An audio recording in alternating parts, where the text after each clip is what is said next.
হ্যাঁ, এই যে শ্রী শ্রী রামকৃষ্ণ আশ্রম জোনপুর 1954 সালে মানে আশ্রমে পুজো হতো, তারপরে মন্দিরটা স্থাপিত মানে বড় মন্দির 1984 সালে। ঠিক আছে, এই যে মা আমাদের, এই যে আমার মা, এই যে আমার স্টুডেন্ট প্রান্তিকা মণ্ডল। এ কি করতি বাবু ছোটবেলায়, একটু বল বাবু কি করতি? আমি খেতাম না, ম্যাডাম আমাকে খাইয়ে দিতেন। কি এখন কি করিস সোনা? কি পাস করে তুমি এখন কি করছো বলো না, বলো না, অনেক মানুষ উপকৃত হবে। মাস্টার্স করেছি, তারপরে ব্যাংকের প্রিপারেশনে এখন ব্যাংকে আছি। কোথায়? এসবিআই সেন্ট্রাল পার্কে। সেন্ট্রাল পার্কে। আচ্ছা, আমার স্টুডেন্ট খেতো না, আমি তাকে খাইয়েছি। খুব ভালো মেয়ে, এত শান্ত মেয়ে। কেউ যদি কোনো দরকারে পড়ে যাবে, খুব ভালো মেয়ে, খুব ভালো। এইবার বস বাবু। এবার আমার মা এই যে গৌরী গাঙ্গুলিকে নিয়ে এসেছি অনেক কষ্ট করে, আসতেই চাইছিল না। তুমি একটু বলো তো মা রামকৃষ্ণ সম্বন্ধে একটু, রামকৃষ্ণ তারপরে সারদামণি সম্বন্ধে কিছু বলো। আগে আদ্যাস্তব করবে, তাহলে তো একটুখানি মাঝখানে বসলে ভালো হতো। কি রে বাবু চলে যাচ্ছিস, কাজ আছে? মা একা আছে? কার বোন? কোথায় রে ও? কি পরীক্ষা? বারে বা, বলে না যে স্যারের মেয়ে সেটাই করতে চাইছে না, এটা বলতেই হবে। হ্যাঁ হ্যাঁ, হেরিডিটি একটা ব্যাপার আছে না, হেরিডিটি হতেই হবে, তার মাঝখান দিয়ে কি বলো, একদম চুপ। হ্যাঁ মা, এবার গৌরী গাঙ্গুলি এসছে, এবার মাকে আদ্যাস্তব পড়ে শোনাবে।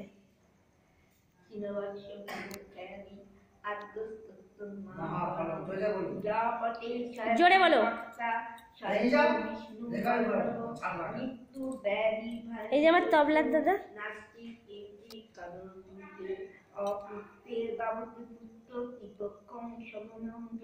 জোরে বলো।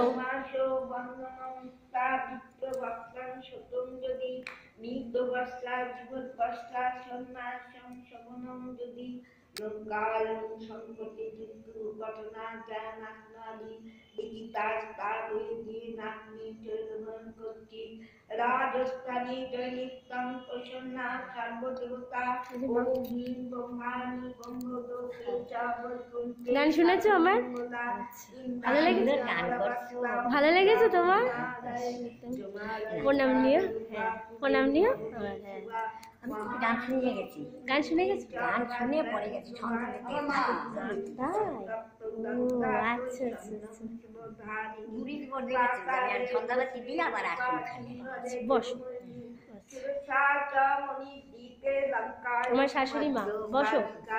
রামেশ্বরী সেতুবন্দে বিমলা পুরুষোত্তমে বিরজা ওরদেশে চা কামাখ্যা নীলপর্বতে কালিকা বঙ্গদেশে চা দুর্গায়ং মহেশ্বরী বারাণস্যান্নপূর্ণা গয়ক্ষেত্রে গয়েশ্বরী কুরুক্ষেত্রে ভদ্রকালী ভুজে কাত্যায়নী পরা দ্বারকায়ং মহামায়া মথুরায়ং মহেশ্বরী উদাত্তং সর্বভূতানাং বেদাত্তং সাগরশ্চ নমোমি কৃষ্ণ পক্ষস্য শুক্লাস্য একাদশী পরা দক্ষস্য দুহিতা দেবী দক্ষ যজ্ঞ বিনাশিনী রামস্য চাকৃতাং রাবণ ধ্বংসকারিণী চন্দ্রমুণ্ডে বলদেবী রক্তবীজ বিনাশিনী নিঃসম্মুনি মধুকৈতবঘাতিনী বিষ্ণু ভক্তি পুরা দুর্গা সুদা মুখদা সদা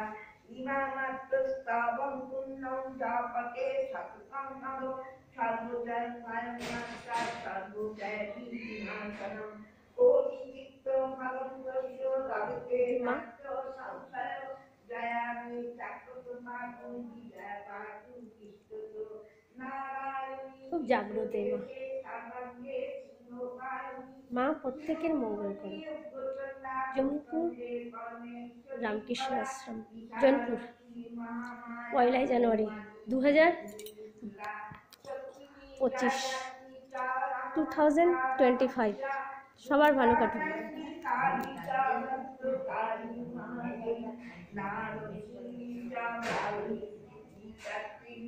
এনাকে দিয়েছে তবলার দাদা, কাস্তাপাড়ায় আলাপ হয়েছিল দাদার সাথে, তবলা বাজায়।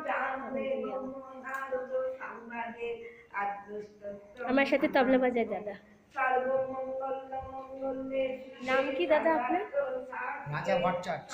আপনি কি টিউশন করেন? কোথায়? আপনার বাড়ি? ওখানে আছে, হাউজিং আছে, 3 নম্বর আছে, তাই? সেন্ট্রাল পার্ক আছে, বুদ্ধ পার্ক আছে, কাস্তাপাড়া আছে। ঠিক আছে, ঠিক আছে, হ্যাঁ করবেন। ঠিক, যোগাযোগ নাম্বার বলবেন আপনার? আমার নাম্বার দেওয়া আছে তো, আপনি বলুন নাম্বারটা। 7076420499। আর তাহলে করে বললে হয় নাকি? 7076420499। হ্যাঁ, আরেকটা 8016362906। রাজা ভট্টাচার্য। কেউ যদি গান তবলা শিখতে চায়, আর কারো বলবেন, হ্যাঁ, সঙ্গত নিশ্চয়ই। সঙ্গত হ্যাঁ, হ্যাঁ, হ্যাঁ, একটু বলবেন। কম টম নেবেন, হ্যাঁ? হ্যাঁ, হ্যাঁ। জয় রামকৃষ্ণ দেবায় নমঃ, নমঃ সারদায় নমঃ, নমঃ দক্ষিণা কান্তায় নমঃ। আমার মা গৌরী গাঙ্গুলি। মা একটু বলবা মা, রামকৃষ্ণ, সারদামণি, মানে এগুলো সবাই যে সবার সঙ্গে জড়িত আছে, ওতপ্রোতভাবে ভালো জড়িত। লাগে, শুনলে ভালো লাগে। হ্যাঁ, একটু বলো না মা, তুমি তো কত সুন্দর বলো একটু। নিয়ে আসলাম। এইটাই তো আমার মা। একটু এসে তো ঠিক। আর আমার মা কোথায়? না, এইটাই আমার মা গৌরী গাঙ্গুলি। এই তো মা ঠিকই, কিন্তু তোমার মা নেই। নেই, নেই। গর্ভধারিণী মা নেই গো। সেই গৌরী রুদ্রকে পেয়েছি, হ্যাঁ, হ্যাঁ। পেয়েছি একজনকে। ওই যে মাকে ধরে আছি, যে ওই মা আমার সাক্ষাৎ হচ্ছে ভগবান, হ্যাঁ, সাক্ষাৎ ভগবান, আমাকে কিচ্ছু করতে দেয় না। তাই। এটাও ভাগ্যর ব্যাপার আছে। আমি বলি মা ঘেটো না। এক মাসে তারাক মা পেয়েছে। হ্যাঁ, গৌরী নাম তো। হ্যাঁ, হ্যাঁ। গৌরী আর শৈলেন বাবা, মানে মায়ের যে হাজবেন্ড, ও এত ভালো, এত ভালো, তুলনা নেই। ভালো হলে জগৎ ভালো। এই তো কি সুন্দর বলে, নিজে ভালো হলে আগে নিজেকে ভালো হলে হ্যাঁ, এটা তাই না? তুমি আমাকে কিভাবে চেনো জানো বলো তো দিদি? স্কুলের থেকে জানি। কোন স্কুলে আমি পড়তাম এই যে ইসে, বলো? স্বপ্নদ্বীপে। স্বপ্নদ্বীপটা কোথায়? এই যে কাঁচরাপাড়া বলো, তোমার কাঁচরাপাড়া জোনপুর স্বপ্নদ্বীপ স্কুল, হ্যাঁ, সেটা বলতে হবে। আচ্ছা, তাহলে আমি মিথ্যা নই, আমি স্কুল টিচারই করতাম যে। আজকে কল্পতরু। এই কল্পতরু আমার মাও বিএ গ্র্যাজুয়েশন, বাংলায় অনার্স, পুরোটা কমপ্লিট হয়নি। এত জ্ঞানী না, মানে দারুণ। বলো। আজকে কল্পতরু। এই কল্পতরু মানেই হচ্ছে গিরিশ ঘোষ। এই গিরিশ ঘোষ থেকে আওয়াজটা শোনা যাচ্ছে? শোনা যাবে না, এদিকে আসেন, শোনান কথাটা। গিরিশ ঘোষ কে উনি রামকৃষ্ণদেবকে ভালোবাসতেন। ওই বড়, ওর বড় ছেলে, হ্যাঁ, ওর বড় এসছে। আমার বড় অফিস, অফিস এটা তবলার দাদা, এবার মদ্যপ ছিলেন, নিজের দাদার মতো। হ্যাঁ, কিন্তু তিনি এত ভক্তিবান ছিলেন। কে বল? ওই গিরিশ ঘোষ। আচ্ছা, উনি কি যেতেন ওনার কাছে, রামকৃষ্ণের কাছে, না রামকৃষ্ণ কারোর মাধ্যমে? না না না, তাহলে না, হট করে গিরিশ কারো কাছ ঘোষ- থেকে শুনেছে কি গিরিশ ঘোষ? না, কারোর কাছ থেকে শুনলে তাহলে? কেন? যখন নটি বিনোদিনী নাটক হয়, আচ্ছা। তার সিনেমা আরে আওয়াজ করেন না প্লিজ। আরে দাদা আওয়াজটা বন্ধ করে, শোনা যাবে না। স্টার হলে তখন রামকৃষ্ণদেব নটি বিনোদিনী অভিনয়টা দেখতে গেছিলেন। সেখানে বিনোদিনী সে একটা নটি, ওই গিরিশ ঘোষেরই নটি, কিন্তু মা কিছু মনে করো না, আমি সব জানি, কিন্তু কোশ্চেন অনুযায়ী শুনলে সবাই বুঝতে পারে কথাটা। বাচ্চাগুলো আছে তো, তারা বুঝতে পারবে, এই জন্য বিরক্ত হবে না। তুমি বলো। এবার গিরিশ ঘোষ তো ওই ওর নটি, হ্যাঁ। কিন্তু উনি চৈতন্যর অভিনয় করেছিলেন। গিরিশ ঘোষ না, তাহলে? নটি বিনোদিনী নটি বিনোদিনী। চৈতন্যের অভিনয় করেছিলেন, হ্যাঁ। এবং সেখানে রামকৃষ্ণদেব সেই হলে দেখতে গেছে। আচ্ছা, অভিনয় দেখতে গিয়ে উনি সমাধিস্থ হয়েছেন ওই হ্যাঁ। বিনোদিনীর অভিনয় দেখে। সেটা কি ওই গিরিশ ঘোষ? না, বিনোদিনী, বিনোদিনী। হ্যাঁ, গিরিশ ঘোষের পরিচালনা, গিরিশ ঘোষের পরিচালনায় ওই নটি বিনোদিনী নাটক। তার হলটা পুড়ে গেছে এখন, হ্যাঁ, হ্যাঁ। কিন্তু রামকৃষ্ণদেব ওখানে গিয়েছিলেন অভিনয় দেখতে। না কোন ছেলে না কি কি ছেলে উনি মেয়ে সেজেছিল না মেয়ে ছেলে সেজেছিল? মেয়ের ছেলে সেজেছিল। মেয়ে ছেলে সেজেছিল না? হ্যাঁ হ্যাঁ, চৈতন্য সেজেছিল। চৈতন্য সেজেছিল। এত আচ্ছা। সুন্দর প্রাণ ঢালা অভিনয় করেছেন। হুম। হ্যাঁ, তাহলে সেই অভিনয় দেখে রামকৃষ্ণদেব সমাধি হয়েছিলেন। আচ্ছা। এবং যখন সমাধি হয়ে গেলেন তখন বলছেন, তখন যখন ওনার সমাধি ভাঙলো, হুম। বললো কে রে অভিনয় করেছে, চিনতে পারেননি তুমি? যে ও একটা মেয়ে, ও বিনোদিনীর অভিনয় করছে, মানে চৈতন্যের অভিনয় করছে। আচ্ছা আচ্ছা। তখন বলছে ওকে নিয়ে আয়। তখন উনি ঝরঝর ঝরঝর করে কাঁদছেন যে বাবা আমি তো নটি, আমার জীবনটা হচ্ছে নটি, আমি বড় পুরুষকে দিয়ে কিছু পয়সা রোজগার করি, বুঝছিস? ও মানে ভয় পাচ্ছে, ভয় পাচ্ছে। আচ্ছা আচ্ছা মা শোনো, আমার মা শাশুড়ি মা বলছে তুমি শোনো মা। হ্যাঁ, চৈতন্য হোক। হ্যাঁ। তখন বলছে না আমার কোনো গতি হবে না, আমি তো নটি, আমি তো পাপি। বলে না তুই পাপি না, তুই এত ভালো চৈতন্যের অভিনয়, চৈতন্যের ভূমিকায় অভিনয় করছিস, মানে চৈতন্য যা যা রূপ সেটাই ও অভিনয় করছে, বলতে তোর গতি হবে। যখন ওর মাথায় হাত দিলেন তখন বললেন যে তুমি আমাকে জ্ঞান দাও। মাস তখনই কি কল্পতরু না পরে? না, পরে পরে। কল্পতরু গিরিশ ঘোষকে নিয়ে। আচ্ছা আচ্ছা, সেটা আমি কিন্তু কোশ্চেন জিজ্ঞাসা করছি, তোমাকে বলতে হবে। আচ্ছা হ্যাঁ, তা যাই হোক তখন উনি বললেন তারপর থেকে উনি আর নটিগিরি করেন।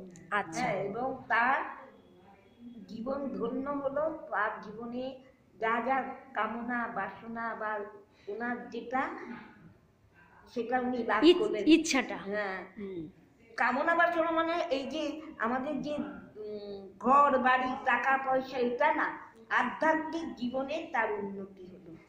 এগুলো তো ক্ষণিকে, ঘর বাড়ি টাকা পয়সা আপনি কিছু নিয়ে যাবেন না, কেউ কিছু নিয়ে যাবে না। এই যে লোকে অহংকার করে আমার অমুক আছে তমুক আছে, এটা বাইরের খোলস, আসলে যে পরমাত্মা আমাদের দেহের মধ্যে আছে, তার চৈতন্য হোক। এবার গিরিশ ঘোষকে প্রচন্ড মদ্য, কিন্তু রামকৃষ্ণ দেখতে ভালোবাসেন। এই কল্পতরুর দিন গিয়ে বললো আচ্ছা তুই ওই কাশীপুর উদ্যান বাটিতে ওইখানেই তো কল্পতরু হয়েছিলেন, তার দুদিন পরে রামকৃষ্ণদেবের দেহ অবসান হয়ে যাবে, উনি তো ঘরে ওনাকে শোয়ানো আছে, ডাক্তার আসছে দেখছে, উনি সেই টুপি মোজা জুতো পরে সিঁড়ি দিয়ে নেমে ওখানে আম গাছটা এখনো আছে, যেই গাছের তলায় কল্পতরু হয়েছিল। কল্পতরু কথাবার্তা, তার কাছে যে যা চাইবে সে যা মনস্কামনা করবে। হ্যাঁ, কল্পতরু কল্প বৃক্ষ, আমার মনের বাসনা যা যা চাইবো আমি তাই পাবো। তো এসছে বলছে বাবা তুই একটু এই যে সারাদিন নাটক ফাটক করিস, তুই তো একটুখানি ভগবানকে ডাকতে পারিস। বলছে আমার সময় নেই। বলছে তোর সময় নেই, আচ্ছা খেয়ে উঠে একটু ডাকবি। বলে খেয়ে উঠে আমার ঘুম আছে, আমি কি করে ডাকবো? তখন বলছে ঠাকুর তুমি আমায় নাও, বেশ। আমি তখন ওই বকলমা দিবেন, গিরিশ ঘোষকে বকলমা দিবেন। লোকে বলে রামকৃষ্ণদেবের ক্যান্সার হয়েছিল, ওটা রামকৃষ্ণদেব গিরি বললো আমার তোর সব পাপ পুণ্য সব কিছু আজ থেকে আমি গ্রহণ করলাম। উনি যতবার বলছেন আর ততবার ওনার গলা জ্বলে যাচ্ছে। হ্যাঁ, মানে ওর পাপটা সব উনি রামকৃষ্ণদেব গ্রহণ করলেন। মানে গিরিশ ঘোষের সমস্ত তোর ভালো মন্দ, বলছে আমার ভালো মন্দ সব কিছু আজ আমি তোমার পায়ে সমর্পণ করলাম। তা শ্রীরাম গুরু হলে নেবে, ওই ফাটকার গুরু হয়ে তো লাভ নেই। এখন তো বাজারে অনেক গুরু পাওয়া যায়, গুরুর মতন গুরু, সদ্গুরু আর হ্যাঁ কি বল সদ্গুরু মানে গুরু সবাই। আপনি আমাকে একটা বললেন, আপনি বড় হন আর ছোট হন, ছোটর কাছেও শেখা যায়, বড়র কাছেও শেখা যায়। সদ্গুরু আর গুরু, হ্যাঁ, তা গুরুকে, গুরু আমাদের যে বাবা মা প্রথম গুরু, আমাদের মা বলতে শেখায় কি বাবা মা। হ্যাঁ, তাহলে আপনি একটা রান্না করছেন, আমি আপনাকে কিছু বললাম, তাহলে আমি আপনার কাছে গুরু হলাম। আপনি ঘর কন্যার কাজ করছেন, আমি কিছু বললাম, গুরু। তাহলে কি আমি সদ্গুরু? না। আপনি যখন গুরু দীক্ষা নিলেন, আপনাকে গুরু কি করলো? সৎ পথে আপনাকে পরিচালিত করার জন্যই তিনি সেই গুরু মন্ত্র দিলেন। এই সৎ পথে পরিচালিত করবে যে, হ্যাঁ সেটাই সদ্গুরু। গুরু গুরু তো অনেক রকমেরই আছে। এবার তো তুমি চিনবে কি করে? মাস্টার মাস্টার মশাই হওয়া শিক্ষার্থী সেও গুরু। ভালো খারাপ গুরু আছে, বুঝে গেল? এই হচ্ছে কথা। বলো না, বলো তুমি। আরে বলে ফোন করছি, ফোনটা ধরে আরে আমাকে যে দাও। বলছে তো। বাড়িতে আমার রামকৃষ্ণের ধ্যান করছে।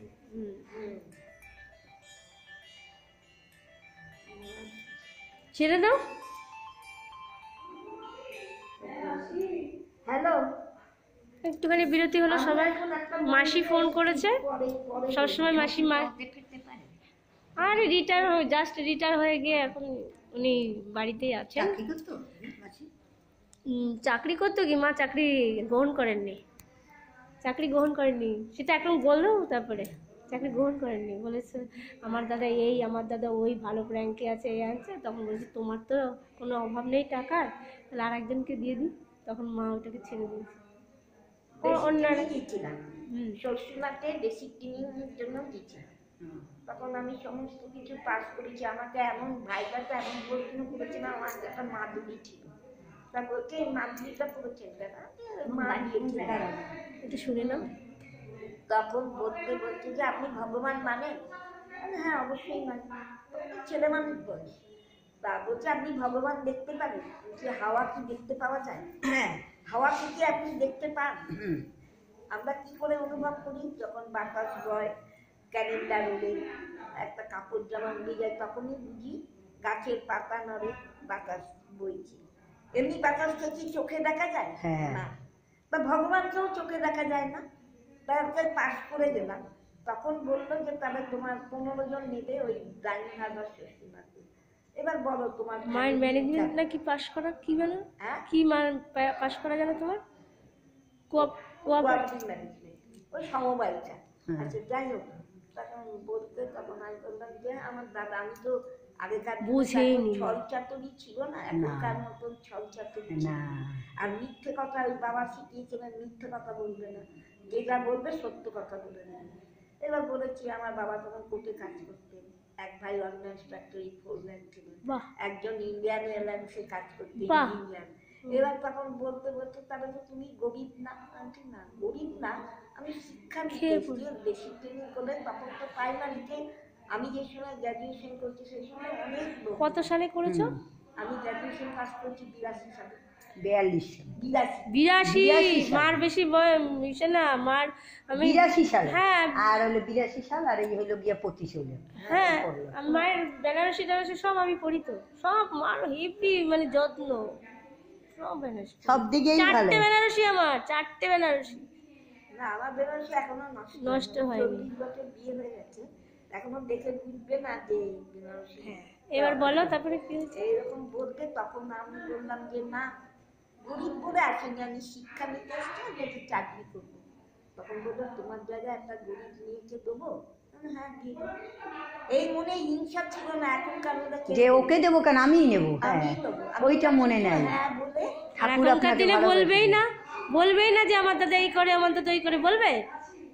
নিজে বাঁচলে তারপরে সবার কথা ভাববে। বলার দরকার নেই না, কিছু ইনকাম নেই, আর বলে ঢুকবো, যাতে ঢুকা যায়, তাই তো? ঢুকবো। আমার বলার কি দরকার? ও কি আমার তখন ভাবতাম কি যে আমার সামান্য একটা ট্রেনিং, আর আমি যদি মিথ্যা কথা বলি আমার দাদাদের চাকরিগুলো চলে যায়, এই ভয় ছিল। ওই জন্য সত্যি কথা বলে সত্যি কথা বলেছি। ভালো করেছেন। হ্যাঁ, কেন ওগুলো তখন কি ওরা ইনভেস্টিগেশন করতে যাবে কে কোথায় চাকরি করে, কিন্তু ওই জ্ঞানটা ছিল না, ওই ছল চাকরির বুদ্ধিটা ছিল। এখনকার দিনে হলে অনেক তার ঠিক এখন কিন্তু সেটা বুঝতে পারছেন। এখন চলচাতুটিরা বুঝতে পারছেন, করেন না।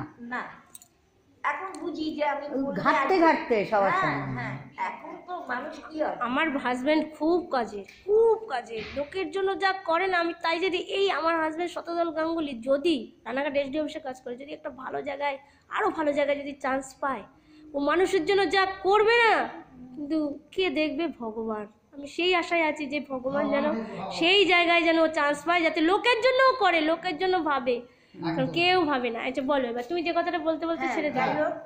যে দিনে হচ্ছে কল্পতরু অনুষ্ঠান হচ্ছে গিরিশ ঘোষকে নিয়ে।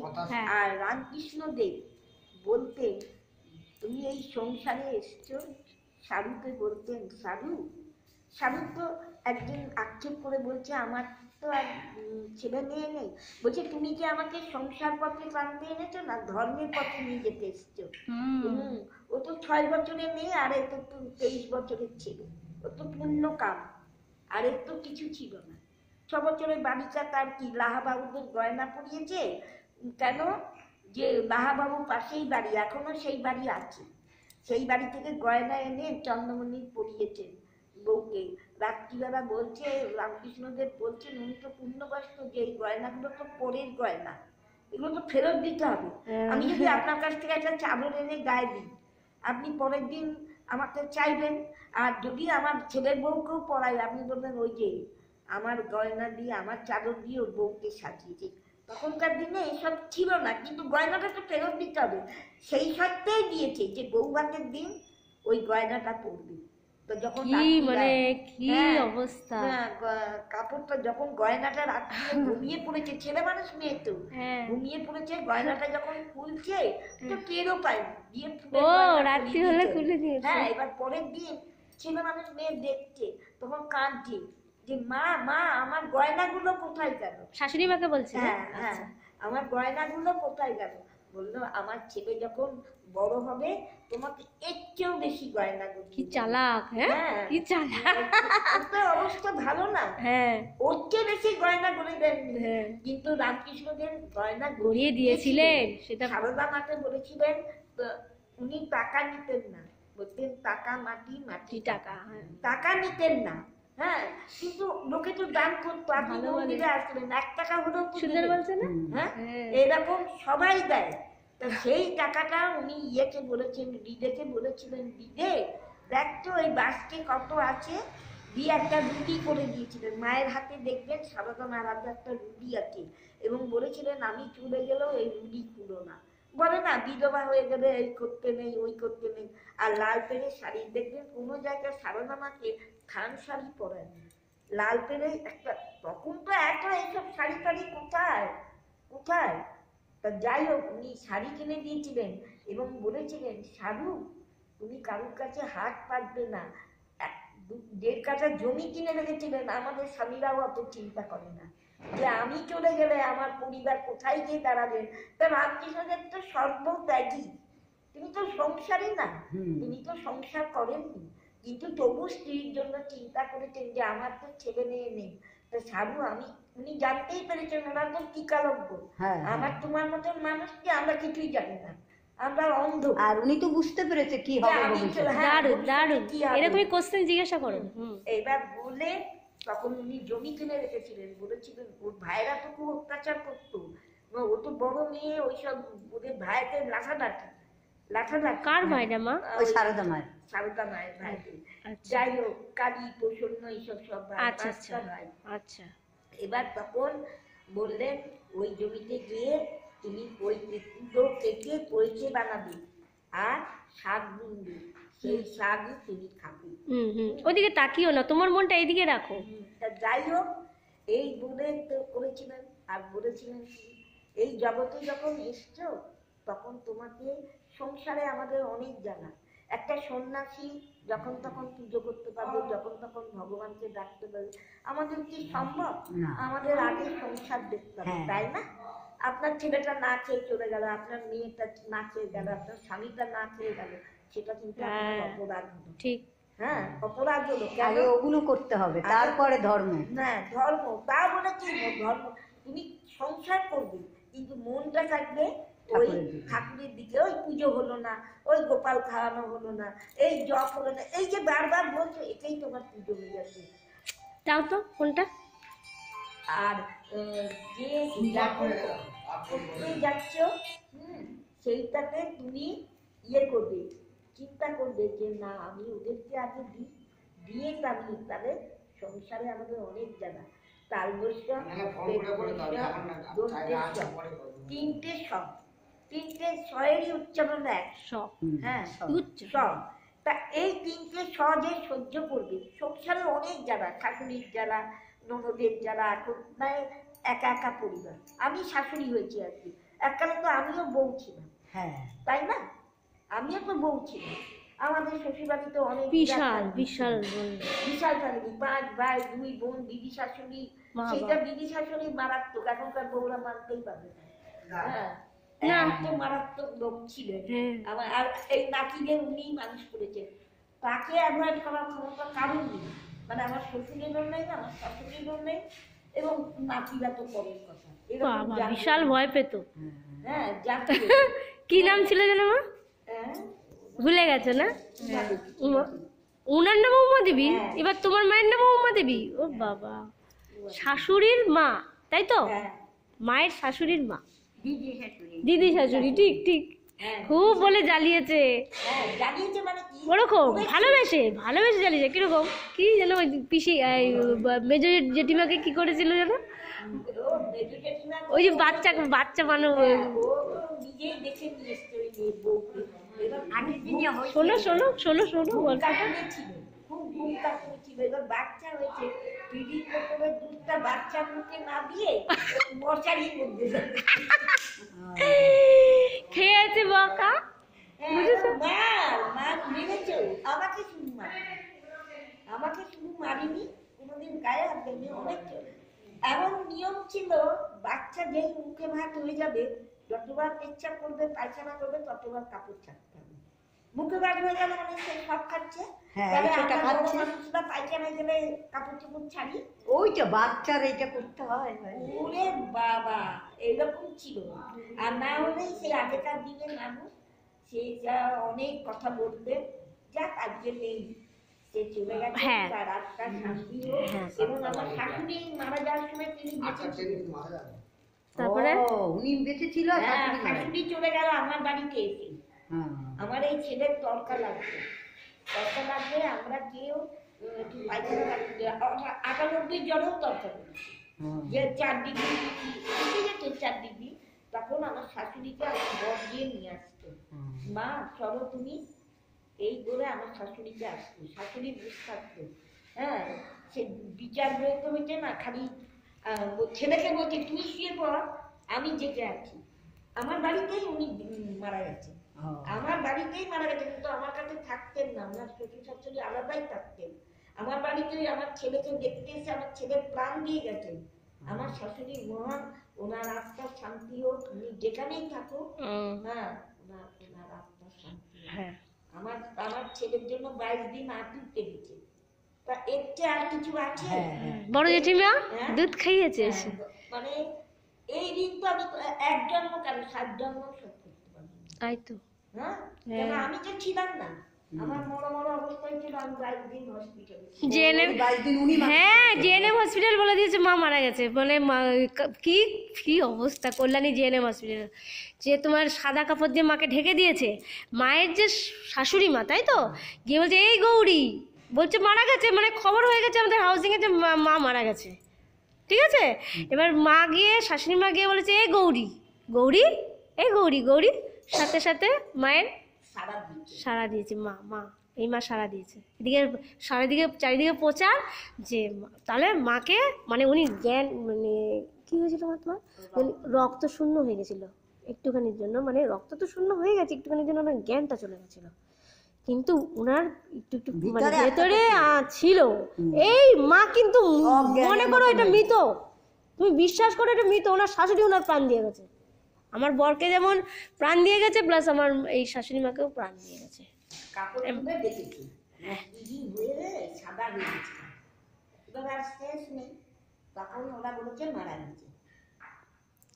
তখন মারা গেছে, সারা যেতে। আর আমার বর আমার শ্বশুরবাড়ির ঠিকানা দিয়েছে, আর আমি আমার কুয়াঠালির ঠিকানা আগে মানে অজ্ঞান হয়ে যাওয়ার আগে বলছিল যে ও পাগল হয়ে গেছে।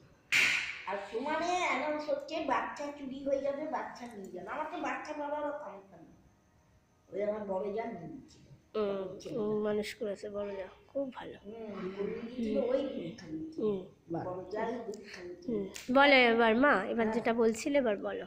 এবার যাই হোক, এই সারা- রামকৃষ্ণদেব সারদা মাকে তখন বলবেন 3টে স সহ্য করো। হ্যাঁ, এই 3টে স আমরা সহ্য করতে পারলে আমরা সংসারী। একদম সত্যি কথা, বলুন কোন সংসারী অশান্তি নেই। শাশুড়ি ভালো হোক, বউ ভালো হোক, শ্বশুর ভালো হোক, বর ভালো হোক, তাও কিছু না কিছু নিয়ে সংসারে গন্ডগোল হয়। কিন্তু মানিয়ে গুছিয়ে সহ্য তার করতে হবে। মধ্যে সহ্য করতে হবে। এমন এমন পরিস্থিতি হয় এই যে লোকে ফট করে গায়ে আগুন দিয়ে দেয়, গায়ে প্লাস্টিক, তাতে কিছু গতি হবে তো? কিচ্ছু গতি হবে না। সুতরাং তুমি সবসময় ভগবানকে ভাবো, ভগবানকে দেখে যেতে হবে, ধৈর্য ধরে সংসারে উত্থান পতন সব হবে। আর সারদা মা প্রতিদিন 3 লক্ষণ জপ করতে, তোমার তো নিজে বলো এত লোক তোমাকে মা বলে ডাকবে, তুমি সেই মায়ের ডাকে তাই অনুশীলন করবে। মানে এটা কি রামকৃষ্ণ দেবী বলেছিল যে তুমি মামা কেন এসে করছো, তাই তো?